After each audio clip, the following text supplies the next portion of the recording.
आज international volunteer day है जो हर वर्ष 5 दिसंबर को मनाया जाता है। I would like to start about this with a beautiful quote of Sant Rajinder Singh Ji Maharaj. Any kind of service that we do should be done with our hearts filled with love. जो भी हम कोई भी सेवा करें वो हमारे दिल में प्रेम भरे दिल से होनी चाहिए। अगर दिल में प्रेम ही नहीं है तो वो सेवा एक दिखावा मात्र है, उस सेवा का कोई फायदा नहीं। ये महाराज जी कर रहे हैं। तो महाराज जी जो फरमा रहे हैं उनके वर्ड्स पर हम थोड़ा गौर करें, क्योंकि यहाँ अर्थ का अनर्थ भी निकाल लिया जाता है।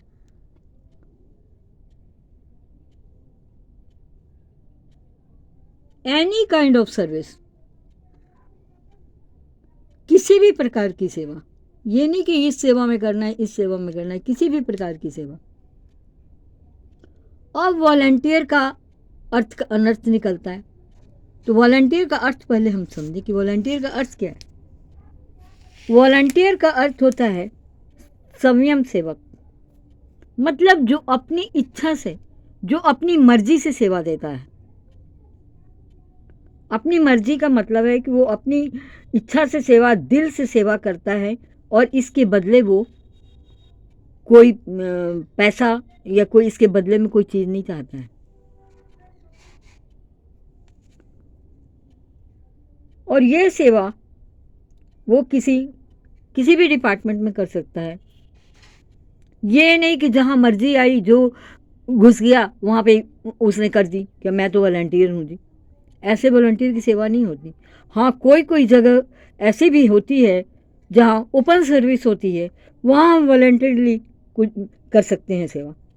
बट कुछ हेड्स हमारे बनाए जाते हैं, हर जगह हेड्स होते हैं, डिपार्टमेंट होते हैं, उनका कोई हेड होता है, उसके अंडर में काम करना पड़ता है। तो वो वॉलंटियर जो वो हेड कहेगा वो उसी काम को करेगा, ना कि अपनी मर्जी से करेगा। अपनी मर्जी से करने का सिर्फ मतलब ये है कि वो उसके बदले में पैसा नहीं लेगा, अपने दिल से प्रेम से वो काम करेगा। एक बच्चा वॉलंटियर का काम करता है, वो कहाँ करता है? सबसे पहले स्कूल में करते हैं। स्कूल में कोई आज हमारे फंक्शन है, वहाँ गेस्ट ने आना है, तो बच्चों को वॉलंटियर बनाया जाता है।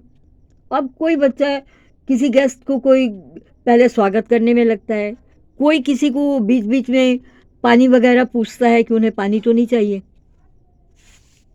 कई तरह के काम छोटे छोटे होते हैं जो बच्चे करते हैं स्कूलों में। इसी प्रकार धर्मस्थानों में वहाँ भी हेड्स बने हुए हैं, और पंडाल वाला पंडाल में का वॉलंटियर है, वो पंडाल में काम करेगा, लंगर वाला लंगर में काम कर रहा है, बुक्स वाला बुक्स में काम कर रहा है। तो हर चीज़ का हेड्स के अंडर में वो काम कर रहे हैं। हाँ, कहीं कहीं ओपन सर्विस होती है जहाँ हम कहीं भी जाके बैठ के कर सकते हैं सर्विस, वो एक अलग बात हुई। तो ये कोई ज़रूरी नहीं, देखो महाराज जी के वर्ड्स हैं, देखो एनी काइंड ऑफ सर्विस मतलब क्या है? किसी भी प्रकार की सेवा। कोई ये नहीं कि हमने धर्म स्थानों में जाना है वहीं प्याऊ लंगर पंडाल और ये सब में काम है जो वो सेवा कहलाती है। एनी प्लेस, एनी जगह, एनी कुछ भी, कहीं भी सेवा का मौका हर जगह ही है। सबसे पहले प्रथम सेवा का मौका तो घर में है। अगर हम अपने माँ बाप पेरेंट्स की सेवा नहीं करते तो जो बाहर सेवा करते हैं ना, कोई फल नहीं मिलने वाला, कोई उसका हिसाब नहीं चुकता होने वाला। ये हमारा मन का, दिल का भरम है कि हमने बाहर सेवा कर ली और माँ बाप को घर में सेवा नहीं कर रहे, उन्हें हम दौलतियाँ मार रहे हैं। आज अपने माँ बापों को वृद्धाश्रम में छोड़ा जा रहा है। गरीबों के बच्चों को उनके पेरेंट्स कितनी अपने आप को कितना त्याग हर चीज़ों का करके अपने वो खाना नहीं खाते, उससे पैसे बचाकर अपने कपड़ा नहीं अच्छा पहना, उससे पैसा बचाया कर, ढंग का जीवन नहीं दिया, उससे पैसे, वो बच्चे को पालते पोसते और पढ़ाते लिखाते, ताकि बच्चा मेरा एक लायक बन जाए। और जिस दिन वो बच्चा लायक एक बड़ी ऊंची कुर्सी ओहदे पर जाके बैठता है, अगर वो उसके दफ्तर पहुंच जाए तो वो बच्चा उसे पहचानेगा नहीं कि ये मेरा बाप ही नहीं, मैं नहीं पहचानता इसको। और जब शादीशुदा हो जाए उसके बाद तो फिर उनको कौन पूछता है। और वो बूढ़े हो जाएं, किसी काम करने के लायक ना हो, सीधा उठा के उन्हें वृद्धाश्रम में छोड़ देंगे। तो ये आज के समाज में जो ये चलन चल पड़ा है, इसे रोकना किसका काम है? ये हम आप ही हैं जो बच्चों को हम संस्कार नहीं देंगे, जो बच्चों को अपने पेरेंट्स की सेवा करने को नहीं समझाएंगे, तो बच्चे कहाँ जाएंगे, कहाँ से सीखेंगे वो? आज ये समाज के लिए एक बहुत बड़ी चुनौती बन चुकी है। बुजुर्गों को कोई पूछता नहीं, कोई अहमियत नहीं उनको दी जाती। ये बड़ी भारी विडंबना है। तो मैं तो कहती हूँ सबसे पहले बच्चों को पेरेंट्स के बारे में शिक्षा देनी चाहिए, सबसे पहला पाठ। और मैं तो जहाँ जाती हूँ बच्चों को सबसे पहला पाठ उन्हें पेरेंट्स की सेवा के लिए बताती हूँ। इससे बड़ा कोई और धर्म नहीं, कोई सेवा नहीं है।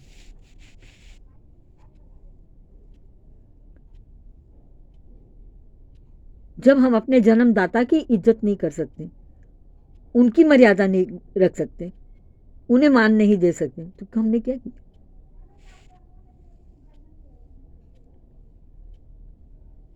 आइए एक कहानी के द्वारा हम इसे शायद समझ जाएंगे अच्छी तरह से।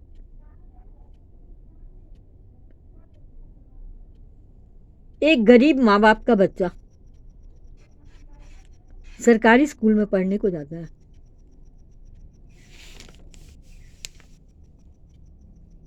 एक दिन 5 दिसंबर को वॉलंटियर्स डे आता है और स्कूल के मास्टर साहब बच्चों को कुछ इसके बारे में बता रहे होते हैं।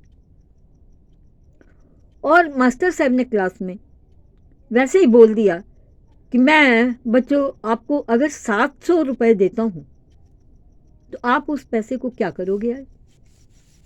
उन्होंने हर एक बच्चे से सवाल करके पूछा।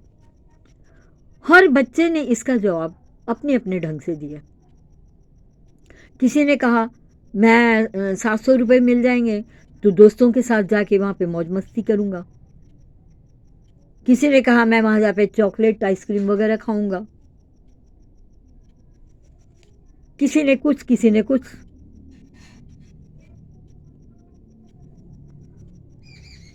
जब एक बहुत ही मासूम और भोले भाले गरीब बच्चे की बारी आई, उसने वो मास्टर जी ने पूछा तो उसने कहा कि मैं इन पैसों का एक चश्मा खरीदूंगा अपनी माँ के लिए।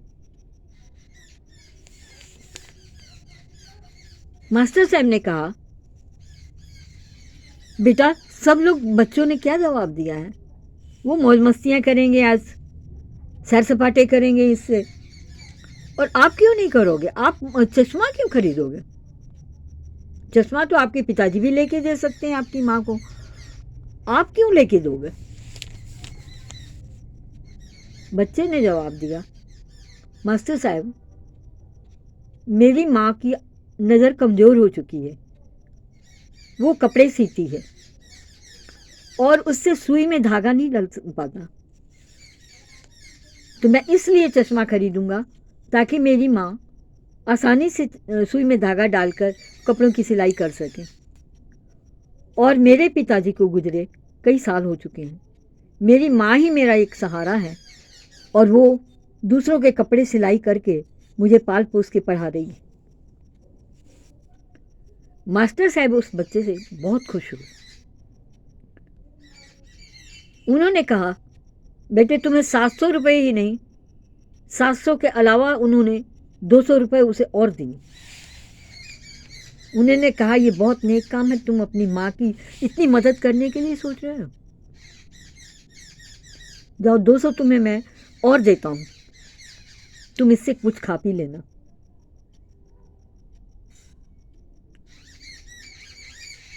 बच्चे ने उस पैसे से चश्मा खरीदा। उसकी माँ उस चश्मे को देख के बहुत खुश हुई।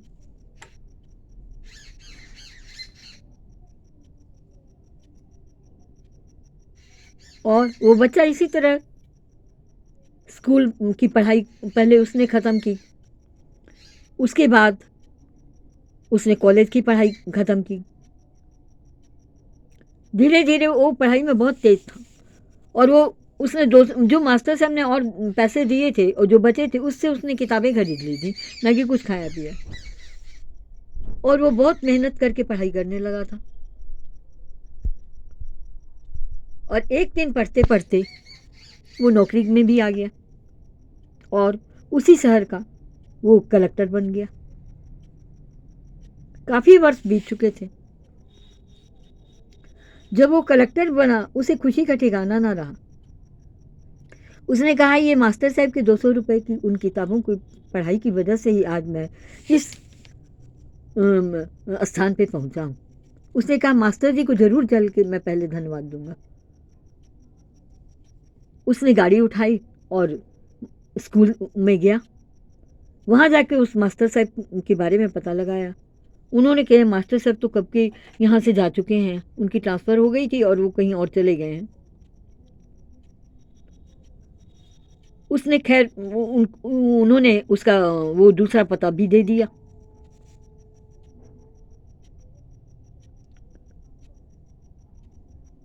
तो वो कुछ दिनों कुछ बरस फिर लग गए। वो करते करते वो उस स्थान पे उस शहर में पहुंचा और मास्टर साहब का पता लगाया।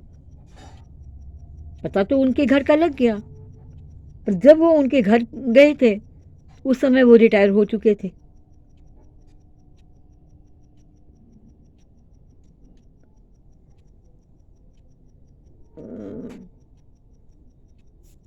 नहीं सॉरी, वो घर ही बदल चुके थे। उस समय वो घर बदल चुके थे। फिर उनके घर पे का उनके दूसरे घर का एड्रेस उस घर से मिला। फिर भी एक बच्चा कलेक्टर जो बन चुका था वो उस नए घर में गया उनके, वहाँ पता लगाया। वहाँ से एक घर से बाहर लड़का निकला। तो जब उन्होंने इनका नाम मास्टर साहब का पूछा तो उन्होंने कहा कि भाई आप क्यों उनको खोज रहे हो, क्या संबंध है आपके उनसे। तो बच्चे ने बताया कुछ पैसे थे उनसे, मास्टर साहब से मैंने उधार लिए थे, तो वो उन्हें मैंने वापस करने हैं। वो उनका जो बेटा था ना वो बहुत एक घटिया किस्म का लड़का था। वो अच्छा बच्चा नहीं निकला था। मास्टर साहब रिटायर कर चुके थे और वो उन्हें वृद्धाश्रम में जाके छोड़ आ चुका था। जब बच्चे इस कलेक्टर साहब ने बहुत जिद की और उसने कहा कि मैं कलेक्टर हूँ यहाँ का और मैं उनसे मिलना चाहता हूँ, तब फिर थोड़ी उस बच्चे उनके बेटे को लगा कि भाई इतने बड़े कलेक्टर हैं यहाँ आए हैं, चलो बता। उन्हें इन्होंने कहा कि सच सच बताओ तुमको सच बोलना पड़ेगा। तो ये डर गया थोड़ा उनके कलेक्टर की उपाधि सुनकर और इसने फिर सच सच सारा कुछ बता दिया कि मैं उन्हें वृद्धाश्रम में छोड़ आया हूँ और उसका पता भी बताया। फिर एक कलेक्टर साहब उस वृद्धाश्रम में गए। जब वृद्धाश्रम में गए तो देखा वो बूढ़े से होकर और एक बेड पे एक कमरे में पड़े हुए थे और कुछ बीमार से लग रहे थे।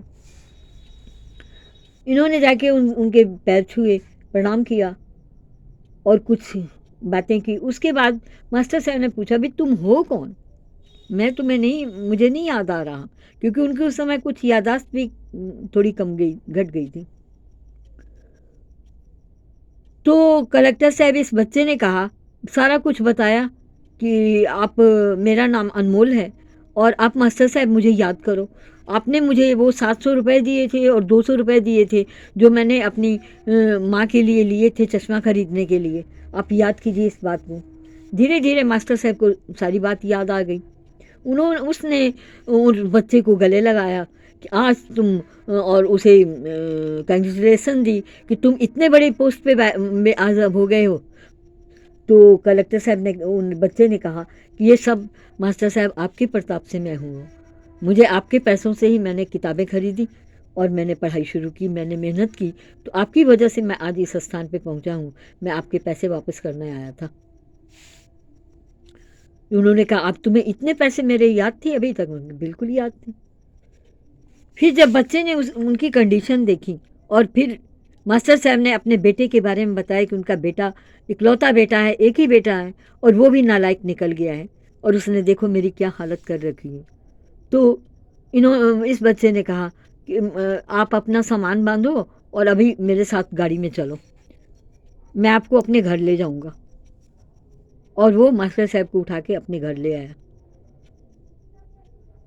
अंदर से उनकी पत्नी और उसकी एक बूढ़ी माँ निकली, जिसको कि इस बच्चे ने सारा कुछ पहले ही बता रखा था। वो सब कुछ जानती थी मास्टर साहब के बारे में। उन्होंने उनका मास्टर साहब का स्वागत किया। दो इसके बच्चे कलेक्टर साहब के हो चुके थे, वो आए। उनको बच्चों को इन्होंने कहा कि ये देखो आए हैं पापा जी, आज इनके पैर छुओ, प्रणाम करो, और इनके साथ तुम खेला करो, इनकी इज्जत करोगे। और उनको अपने घर में रख लिया और उनको अपने हाथ से नहाया धोआया, उनको अच्छे अच्छे कपड़े पहनाए और उनका सारा कुछ चेंज कर दिया और उन्हें एक कमरा दे दिया रहने को। और वे इनसे हिल मिल गए और इनसे बैठते थे, बातें करते थे, सब कुछ अपने पिता की तरह वो इनको करने लगे, मानने लगे। दिन बीतने लगे इसी तरह। बच्चे भी उनके इनसे परिचित हो गए थे और इनके साथ खेला करते और बैठते उठते हिल मिल गए। कुछ दिनों के बाद उनका जो इकलौता बेटा था, उसकी गलती की किसी वजह से वो एक केस में फंस गया। अब उसे केस से निकलने का कोई रास्ता नजर नहीं आ रहा था। तब उसे ये कलेक्टर साहब याद आए। उसने सोचा ये मेरे पिता का बहुत ध्यान रख रहा है, ये वृद्धाश्रम से भी इसको पता लग गया था कि वो ले गया है अपने घर। तो इसने सोचा यही कलेक्टर साहब मुझे बता सकते हैं। ये दौड़ता हुआ उनके घर गया, उनका पता लगाकर, और वहाँ जाकर इसने अपने पिता से मिलना चाहा, लेकिन बाहर जो गेटकीपर था उसने अलाउ नहीं किया। उसने कहा मैं अंदर से पूछ के आऊँगा तब तुम्हें अंदर आने दूंगा।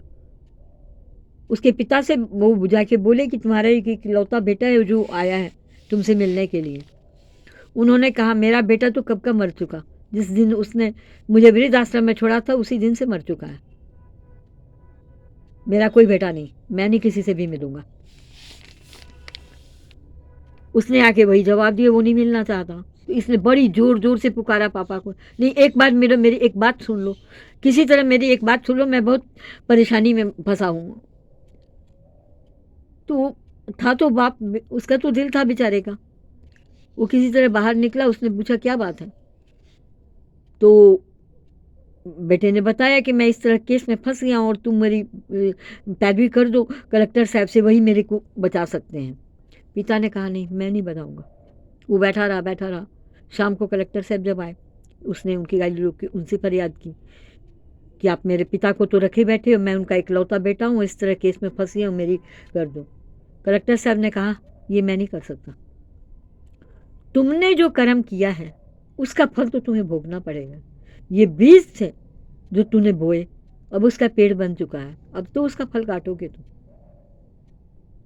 तुमने किस तरह इकलौता बेटा होते हुए अपने बाप को जाके वृद्धाश्रम में छोड़ा है।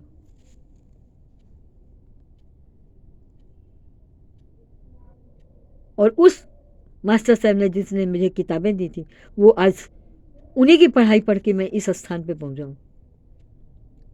तो जो कर्म तुमने किया है उसका फल तो तुम भोगोगे, तभी तुम समझ पाओगे तुमने क्या गलती की है। और फल ना भोगा तो फिर तुम समझ नहीं पाओगे। इसलिए तुम्हें तो ये भोगना पड़ेगा। और इस प्रकार उसने उसकी मदद नहीं की।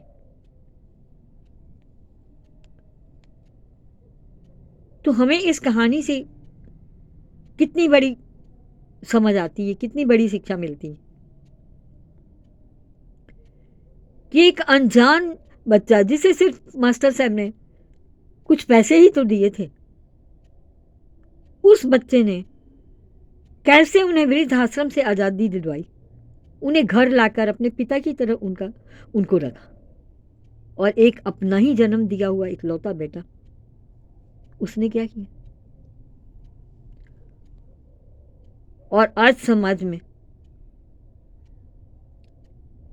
ये चीज़ बड़ी बुरी तरह फैल रही है, और कितने जगह जगह वृद्धाश्रम खुल रहे हैं।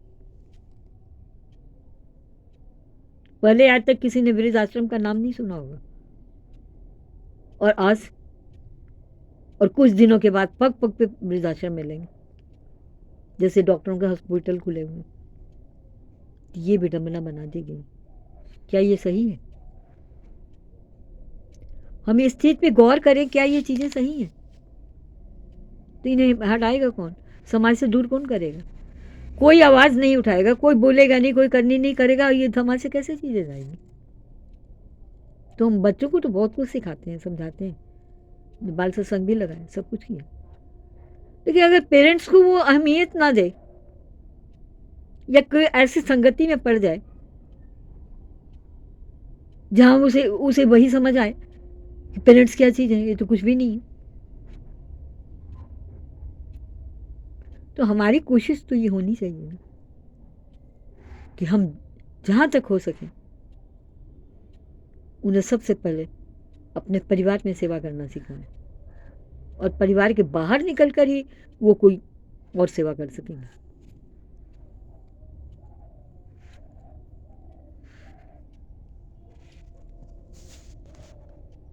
तो वॉलंटियर डे पे हम वॉलंटियर का मतलब समझें,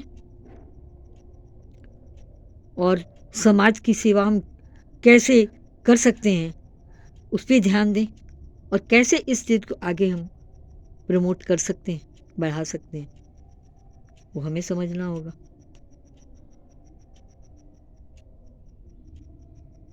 और कोई भी सर्विस हम करें तो वो दिखावा के लिए ना करें, प्रेम से करें। अगर प्रभु के लिए मन में प्रेम नहीं है, अपने गुरु के लिए प्रेम नहीं है, तो वो सेवा दिल से हो ही नहीं सकती। तो सबसे पहले तो अपने गुरु से प्रेम को जोड़ें। जब सद्गुरु से प्रेम होगा, बढ़ेगा, तभी हम दिल से प्रेम से सेवा कर पाएंगे, वरना नहीं।